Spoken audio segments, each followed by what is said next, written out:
हे प्रचंड मोठं नुकसान, अगणित असं अपरिमित शब्द सुद्धा कमी पडेल एवढं मोठं नुकसान. एकटं ते काय पवार घराण्याचं नुकसान नाही झालं किंवा एका पक्षाचं नुकसान नाही झालं. हे पक्ष वगैरे विचारधारा हे आपलं चालूच राहील, परंतु सगळ्यांना बरोबर घेऊन चालणारा, सगळ्यांची सगळ्या पद्धतीने व्यवस्था पाहणारा, काळजी करणारा एक माणूस आपल्यातला हरपलाय हे आपल्याला या ठिकाणी कबूल करावं लागेल. म्हणून या ठिकाणी मी आपल्या सर्वांच्या वतीनं, आष्टी विधानसभा मतदारसंघाच्या वतीनं भावपूर्ण अशी आदरांजली अर्पण करतो.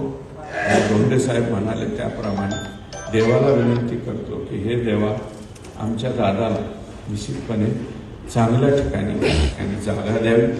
एवढं मोठं समाजासाठी त्यांनी काम केलं, रात्रंदिवस काम केलं. जरी पवारसाहेबांचं पुतण्या म्हणून पुढं आले, परंतु नंतर मात्र स्वतःचं ताकद निर्माण करण्याचं सुद्धा काम अजितदादांनी केलं.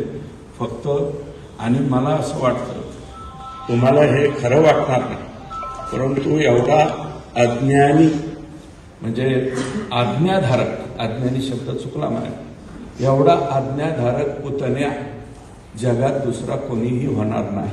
तुम्हाला याचं कोडं पडेल, परंतु मला स्वतःला माहिती आहे, 2 वेळा याच्यापूर्वी राज्याचं मुख्यमंत्रीपद भेटत असताना सुद्धा फक्त साहेब म्हणले नको म्हणून बाजूला सरकलेला पुतण्या हा आहे. हे नम्रपणे आपल्याला या ठिकाणी सांगतो.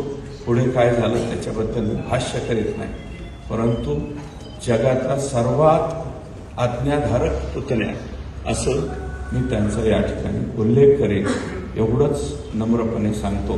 आणि आमच्या दादाने योग्य त्या ठिकाणी ईश्वरानं जागा द्यावी एवढीच विनम्र प्रार्थना करतो. आणि आपल्या सर्वांच्या भावना त्या आहे. काही जण डोळ्याच्या बाहेर अश्रू काढू शकत असतील, आपण नाही काढू शकत, पण भावना जी आहे मनात की काल तर मलाही आवडता आलं नाही, परंतु तुम्हाला सांगतो अनेक लोकांना अनेक अनेक अनेक अनेक घरादारातल्या लहान लेकराला सुद्धा वाईट वाटतं. लहान लेकरं सुद्धा रडली त्या दिवशी हे घडलं. त्याचं कारण का असं काही गेल्याच्या अंतर्वेळेला दादांना योग्य त्या ठिकाणी जागा ईश्वराने द्यावी एवढीच विनम्र प्रार्थना करतो. आणि आपल्या सर्वांच्या वतीने भावपूर्ण आदरांजली अर्पण करतो. आणि एबीपी माझा, उघडा डोळे बघा नीट.